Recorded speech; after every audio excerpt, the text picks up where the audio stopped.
It looks like this new law could make or break U.S.-Iraq relations and the government of Prime Minister Sudani, right? That is a real risk, and that's why Washington doesn't want the law to pass.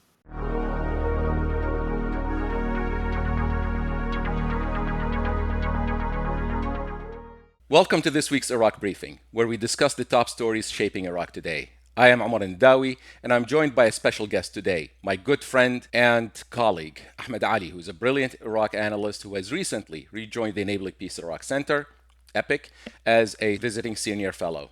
Great to have you, Ahmed. Thank you so much, Omar. It's great to be with Epic and wonderful to be with you. Thank you. Okay, so let's jump into this week's topic. Iraq's parliament had a very messy week, and especially in Tuesday's session in particular, we had lawmakers brawling and shouting, and we had the speaker and his deputy accuse each other of violating parliamentary laws. It's not even clear whether the session actually counted or not. At least part of this has to do with the controversial new law to regulate the Popular Mobilization Forces, or the PMF. And the coordination framework, which is the ruling coalition of parties that are affiliated with the PMF factions, have been pushing really hard to put this law to a vote and to put it on the agenda for parliament by any means possible. But there's been significant resistance both at home and abroad, especially from Washington.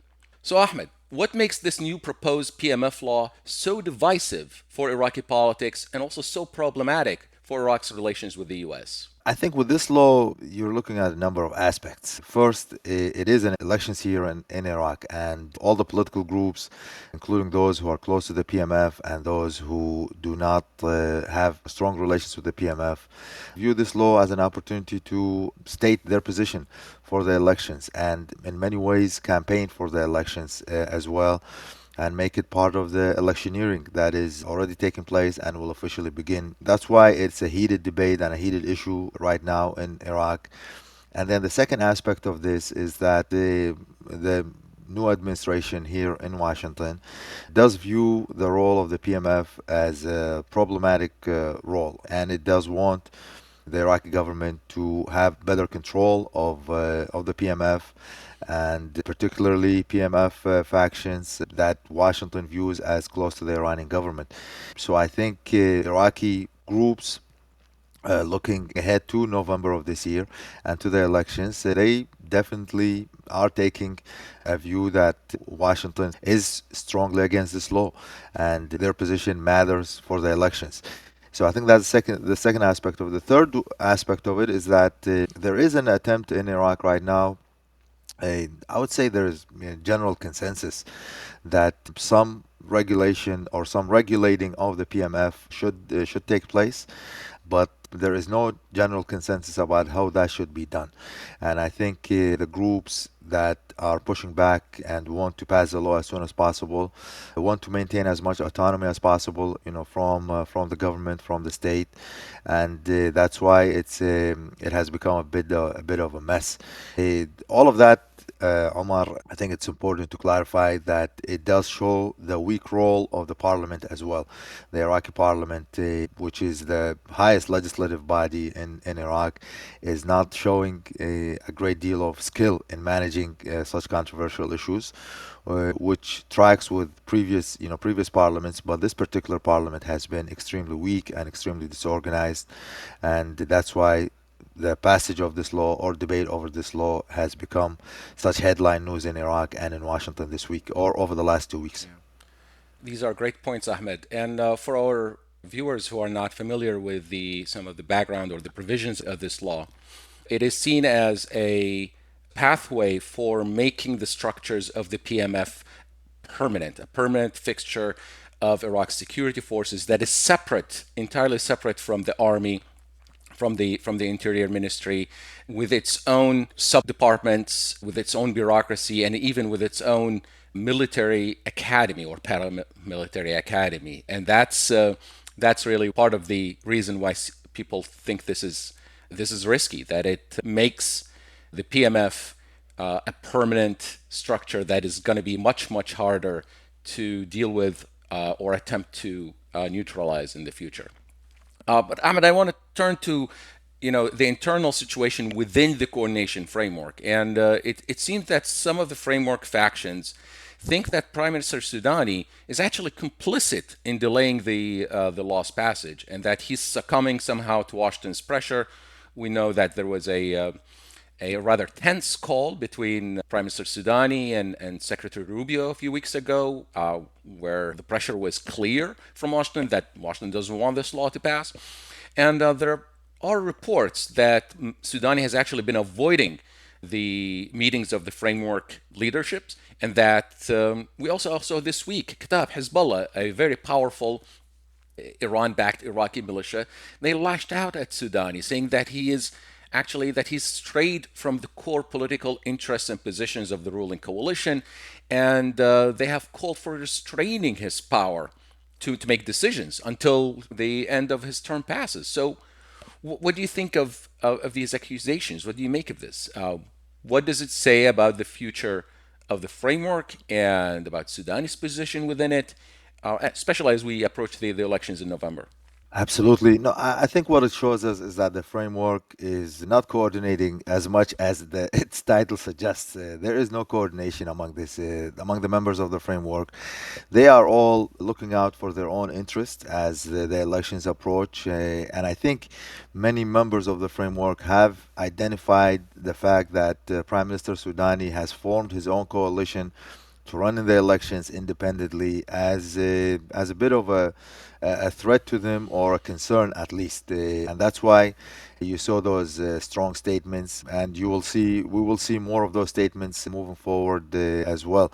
The fact of the matter remains is that Sudani does not have the power to pass this law or prevent the passage of the law, if we're being very honest. So he is only being attacked because he is a prime minister, and at least publicly, what we have seen is he's taking a slow approach to the passage of the PMF. But I don't think there should be a mistake out there that he does not dictate the political agenda of the country, especially when you look at the fact that the groups that made sure there is no quorum to discuss or debate the law were in fact the Iraqi Sunnis and the Iraqi Kurds that made sure that there's no quorum. So I think it's not on Sudani to blame, but the coordination framework has a lot of problems headed into the elections, and that is to be expected. Indeed, it was interesting to see that the statement that Kataib Hezbollah issued earlier this week also points to another flashpoint in tensions between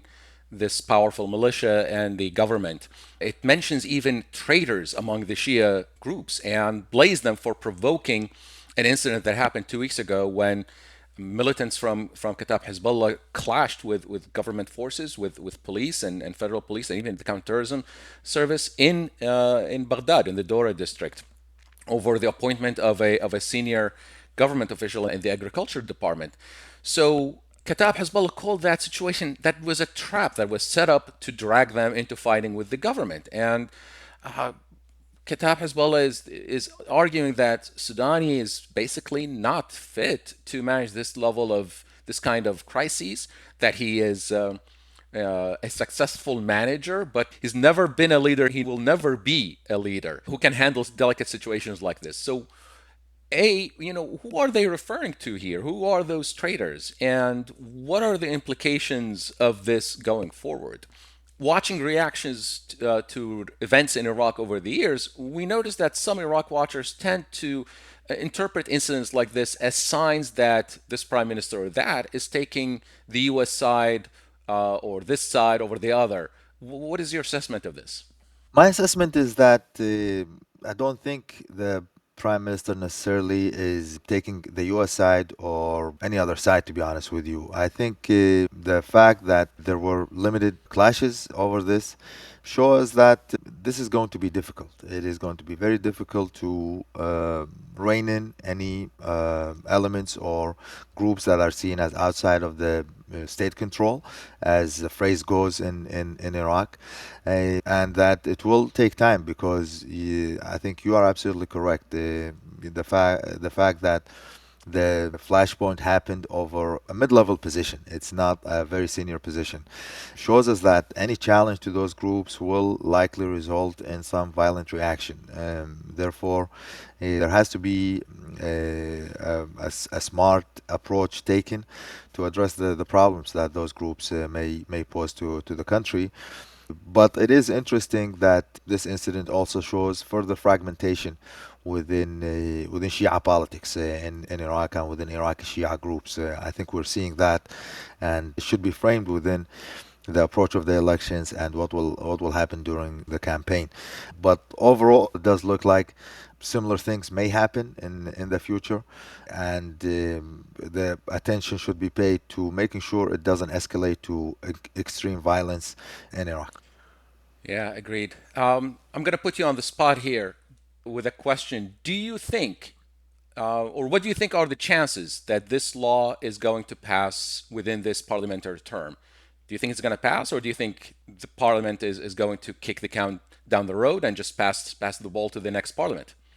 My thinking on this is that it will likely be passed in the next parliament, not this parliament. This parliament is not the strongest parliament, and not passing the law doesn't represent a threat to the groups that are pushing back against, and the groups that want to pass the law. So the status quo works right now for everyone, I would say, and passing it in the next parliament will give them more time. It will give them 4 years to do so. If it passes, I don't think it would be easy or not contentious as we have seen.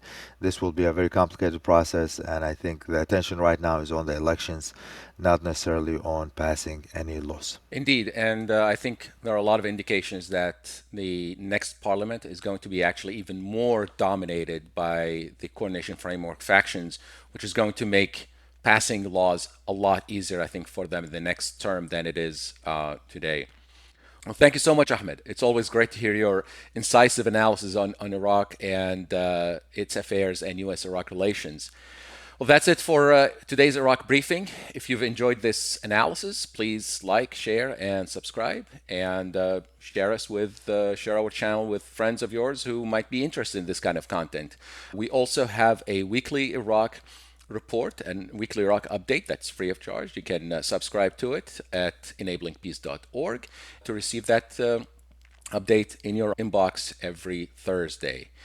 Finally, for those of you who are in DC, who want to support a good cause or simply like to run, the Iraqi Children Foundation, which is a longtime partner of EPIC, is having their 13th annual 5K to benefit Iraqi children. It's going to be on September 6th. If you're in DC, please come join us and run with me, and probably Ahmed will be running there too. But you can also join remotely and virtually and support a great cause. Last year, we actually had the largest team ever to participate in this race, and we hope that this year you will help us do that one more time. Until next time, ma salama.